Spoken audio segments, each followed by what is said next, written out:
setting dari VHD kita yang diutamakan pertama storage. Kita letakkan di sini ISO files dari Ubuntu server yang akan kita install. Oke, kita ambil Ubuntu server, kita baru ambil ini dia. Oke, kemudian ini file VHD nya saat ini berukuran hampir 1 GB, tapi dia di set untuk 8 GB.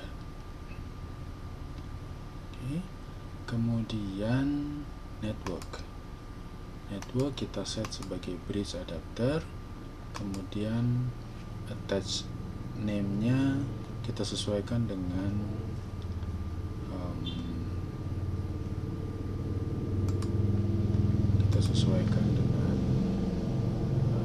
masing-masing komputer atau laptop. Oke, itu yang penting. Kalau sudah, ketika kita start, maka kita akan mulai menginstall. Jadi pertama kali dia akan pilihan seperti ini. Ini mirip seperti kita install biasa di komputer. Pertama kita pilih language-nya English, kemudian kita install Ubuntu server, enter.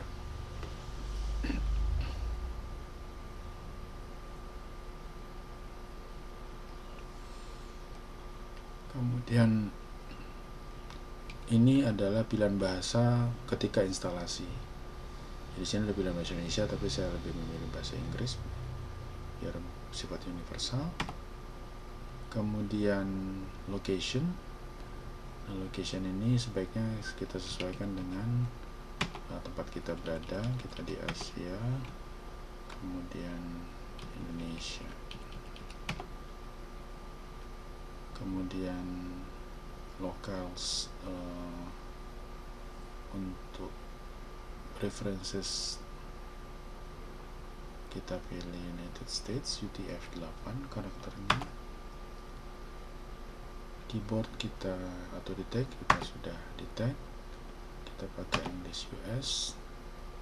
Configure keyboard kita pakai English US.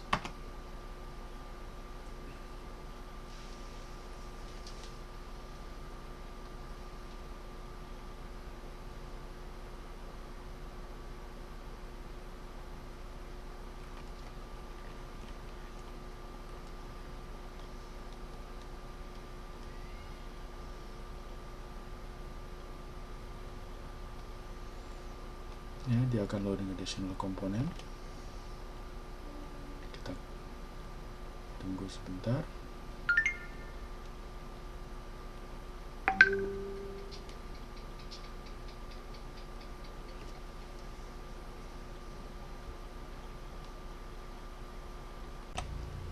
Berikutnya kita setting hostname. Hostname ini kita bisa namakan misalkan sama dengan file tadi ya, U1604 WS. Oke, web server, continue. Full name user untuk user yang pertama, username kita ambil singkat saja, kemudian password supaya mudah diingat, password 123. Kalau mau lihat passwordnya kita klik ini, kelihatan passwordnya. Continue, password sekali lagi 123, pakai tab, kita continue. Directory home kita encrypt, tidak perlu saat ini. Kemudian VHD-nya berusaha untuk mengakses network time server, yaitu server jam yang ada di internet. Ketika ini bekerja, laptop atau PC kita dalam keadaan terkoneksi ke internet. Jadi tadi ada proses pengambilan IP melalui DHCP. Oke, dia langsung di tag time zone adalah Asia Jakarta. Is time correct? Yes.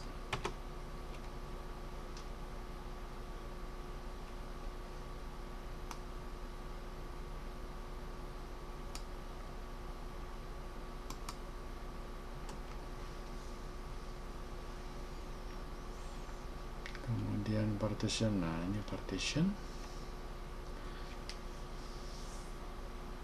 Kita punya satu partisi.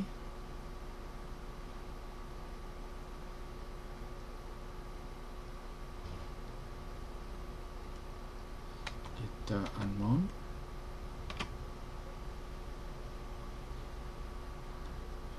Kemudian kita pilih use entire disk and set up LVM. Large volume M-nya apa ya? VM. Ini bagi Anda yang berpengalaman, Anda bisa melakukan resize sendiri ya, tapi saat ini kita gunakan saja untuk enter disk and set up LVM ya. Oke, select partition disk, write changes disk to configure LVM, yes.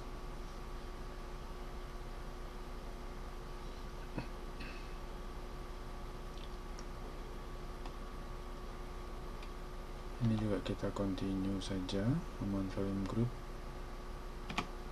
edit. Nanti kita akan disajikan dulu apa saja yang dibentuk. Ini dia. Jadi ada root, swap, dan data. Oke, practice, yes.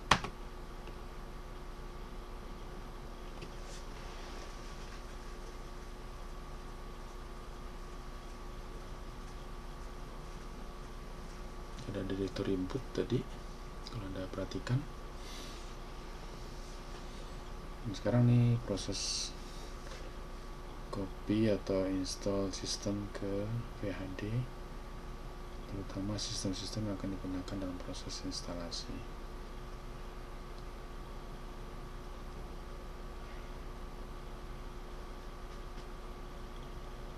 Kita tunggu sebentar.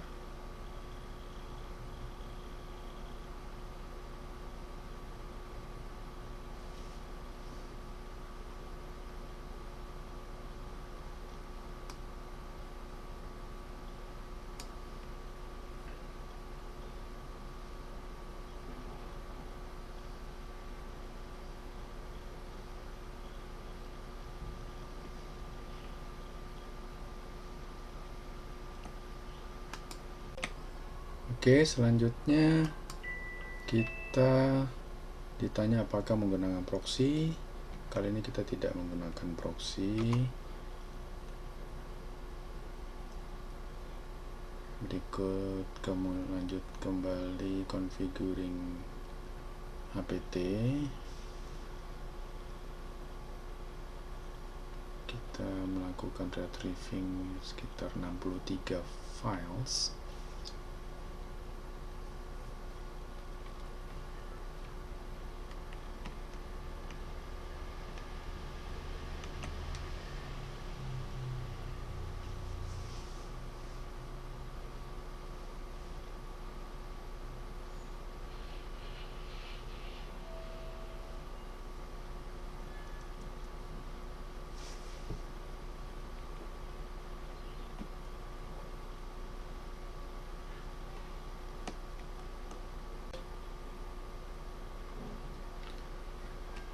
Selanjutnya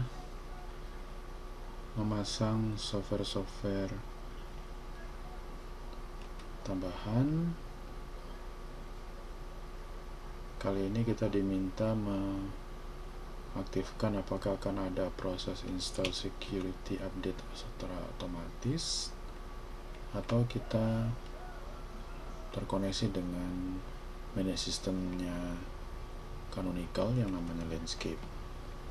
Pilihan kita adalah no automatic updates dulu.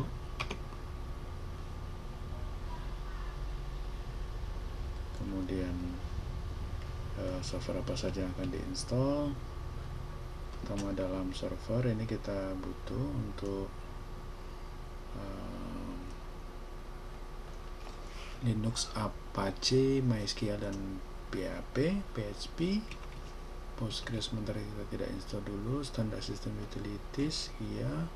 Kita open SSH ya, supaya kita bisa akses secara remote. Virtual machine host tidak dulu. Saya kira ini sudah cukup. Kita tab, kemudian kita continue. Maka file tadi akan terinstall ke dalam sistem kita. Berikutnya akan ditanyakan password root untuk database MySQL. Kita masukkan. Awas, ini jangan sampai lupa. Sekali lagi.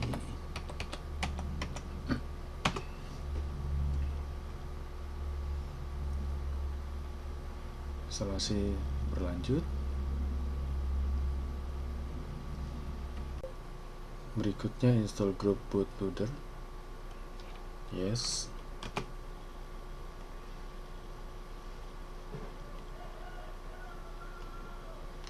Bootloader itu dibutuhkan untuk proses boot operating system ke dalam komputer.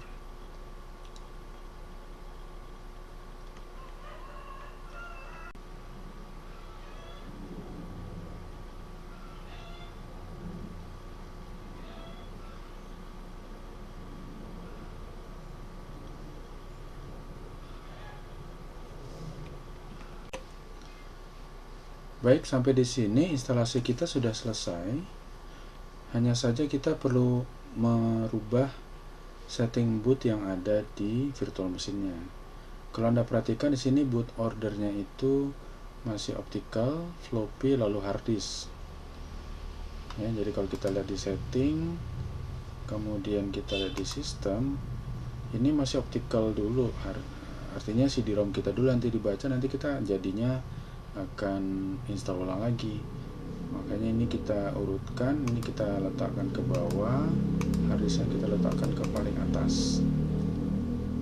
Oke, sudah oke, baru kita start.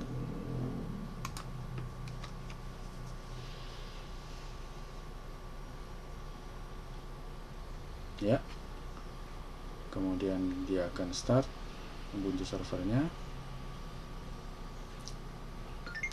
Kita tunggu sejenak.